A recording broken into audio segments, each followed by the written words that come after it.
Hey everybody, welcome back to the Current MMA YouTube channel. I am your host, Gordo Gambles, and welcome back to another episode of Best Bets. Now, guys, this is your first time on the show. You missed out last weekend. 6-1 on my plays, and that wasn't it, guys. If you check me out on Twitter as well, I went up for 12 units, so I'm riding a bit of a hot streak. I'm feeling good, and I'm ready to kill this UFC Vegas 50 slate as well. Like I mentioned, 6-1 last week, with the only miss being that longer shot bet. But I do like this card as well. Maybe not as many bets for you guys here, but definitely some good ones to make us some money. I say we don't waste any more time. Let's get right into it. Now, I know everyone's favorite fight looking forward to the most, or my own at least, is that Pereira versus Bruno Silva fight. And a lot of people are expecting violence, which is a popular parlay piece for amongst most. But I do not think that's the only fight that has violence this week. There are a ton here who I see finishing, starting off with the first play of the night, which is going to be the under in the McKinney and Dober fight. Now, if you guys recognize the name McKinney, he fought just 2 weeks ago, and he's taking this fight on short notice, and he's a fighter I love to bet on just because he's a guy who comes out there, kill or to be killed. Now, when I mean bet on, I don't mean him specifically, but more so the fight doesn't go to decision. Sitting around -210 at the time of filming, that is going to be my favorite play of the week. Now, a bit chalky, sure, but you have a guy in Terrence McKinney who's coming on short notice and who is, like I mentioned, a killer to be killed fighter. He's either going to go out there, look for that finish in that first round. If he doesn't get it, he tends to gas out. Now, the problem I have here is Drew Dober's a top-level guy, and I think he's able to weather the storm. I see a late finish from Dober, but this fight doesn't go to decision line, covers both my bases. I think it's either McKinney early or Dober late. I think this is a really good fight to target to start off your betting card this weekend. All right, let's look at another fight doesn't go to decision. This time at a plus money price tag, I'm taking the fight doesn't go in the Damon Jackson versus Camuela Kirk fight. Now, you see this, you look at their records, sure, they might go to decision a lot, but Damon Jackson's actually a killer to be killed fighter as well. He goes out there and puts on a torrent pace and has done really, really well that kind of way. He knows what he's good at, and he goes out there and does that. Camuela Kirk's a guy who is coming in on short notice in this fight and who has struggled on short notice replacement before.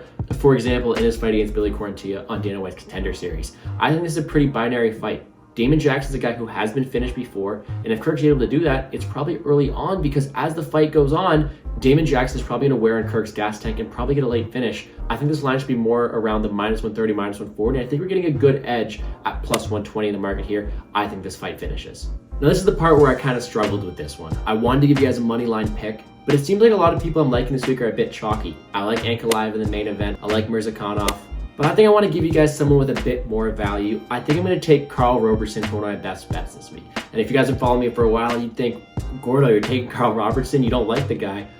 I think he has a lot of defensive grappling deficiencies, but that's not something you're going to see exploited by Roundtree here. I think on the feet, this fight is really close. But if Carl Roberson wants to take this fight to the ground, he's a good offensive grappling skill set of his own right. You may think, he gets subbed in every single fight. Look who he's losing to. Vittori, Glover Teixeira, Cesar Ferreira, Brendan Allen.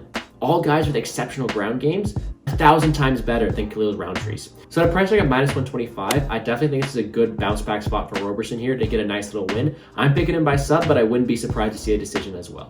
All right, let's talk props. First things first, I know what you guys want. You guys want that big plus money price tag, and here's one right now. You can take the -350 favorite Miranda Maverick, or you can take your KO or TKO line at +1200. Now, women's MMA doesn't always finish, but I think Miranda Maverick definitely has a good opportunity to get a positional TKO in this matchup here. She definitely has the ground advantage against Mazo, where she's coming on short notice. I do think she's substantially better on the ground here. I think that a finish, especially one by ground and pound, isn't out of the equation, and I think at +1200, we're getting a really, really good edge here, and I wouldn't mind the spot to make some extra change. But if you're looking at a spot a bit safer, still that plus money price tag, Song Yadong inside the distance is sitting at +100 right now. Now, Marlon Moraes is a perennial title contender where he has been really good in the past. He's kind of fallen off a cliff.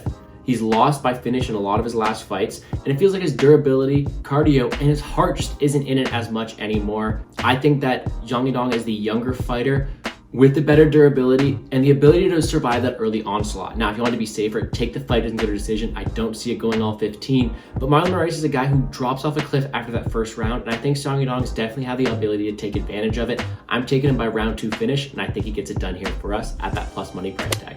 And that's going to do it for my best bets here on Current MMA. If you guys want to know more about what I'm playing, make sure to check me out on Twitter at GamblesGordo. And if you want to see a DFS side of things, check me out at Plays and Fades. We're coming off an absolutely stellar week last week, so let's do it again. Another recap of my best bets. First off, we have the fight doesn't go between Dober and McKinney. Then we have the fight doesn't go between Kirk and Jackson. Then we have Carl Roberson moneyline. We then have Song Yadong inside the distance. And we have Miranda Maverick by KO or TKO at plus 1200. Like I said, this isn't all of what I'm playing, so make sure to check me out on Twitter.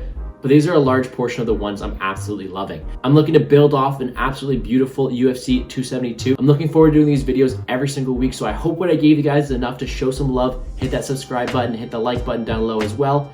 So make sure to come back, tune in, and let's make some money, guys.